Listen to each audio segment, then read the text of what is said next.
Ar kažkas matosi judėjime jo, kad kažkokius tai pasiekmes galbūt traumas? Dabar vakar taip sakau, dar pasiekmės matosi, bet sakau, dar yra 48 valandos nuo vakar, taip kad tikiuosi, kad jis dar pagerins savo situaciją. Kalbant apie kitus du žaidėjus, kurie negali žaisti, kokios naujienos dėl jų yra?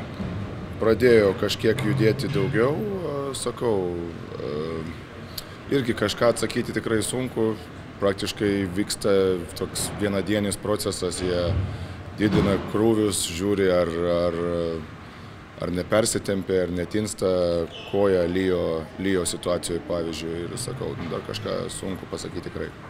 Lijo atveju buvo skelbta 4-6 savaitės, praėjo 4 savaitės, ar kažkas aiškesnio yra, kiek dar laiko? Nepraėjo dar 4 savaitės, dar tiek nėra. Nu, sakau, jisai vakar pradėjo kažką judėti aikšteliai.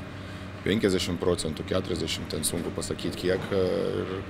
Ir jeigu ta koja netins, nesiras kažkokių tai komplikacijų, jisai tą krūvį didins. Jeigu kažkaip vis tiek tų komplikacijų atsiranda, tai tada reikia mažinti jau tą situaciją. Taip ir gyvenam tokią, sakykime, vieną dieną daugiau mažiau. Apie tą būsimą varžovą dabar jau kalbant, per paskutinės 11 rungtynių vos 2 pergalės, duobeliai kažkokioje yra?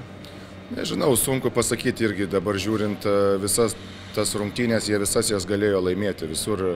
Visur tikrai tiek su Barcelona turėjo galimybių, tiek su Bayernu.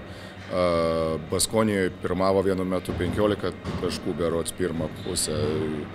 Kažkiek tai banguoja, tačiau gana normalu, kadangi su tokiu puolimo potencialu jie tikrai labai lengvai gali nueiti 15 taškų į priekį. Ir svarbiausia, tai ir būtų neprasileisti to tokio didžiulio spurto, aš galvoju, ir kažkiek tai eiti po truputį. Ir aišku, svarbiausias dalykas tai yra komanda numeris 1 Eurolygoje su savo puolimo potencialu. Ir reikia tai sumažinti, reikia pristabdyti. Ir tikrai mes negalim žaisti rungtynės apie 90 taškų, mums reikia ir vėl stengtis 75 taškuose mažiau juos palikti kažkur daugiau mažiau.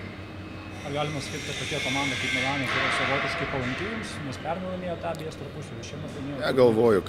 Negalvoju, kad jie yra palanki, sakau, čia labai daug situacijų priklauso ir sakau, ir jie turi kažkokių tai problemėlių, aišku, mes jų turim, taip kad vėlgi svarbiausia yra, žinote, persilaužti per save ir vėl atiduoti tą maksimumą, ypač gynyboje.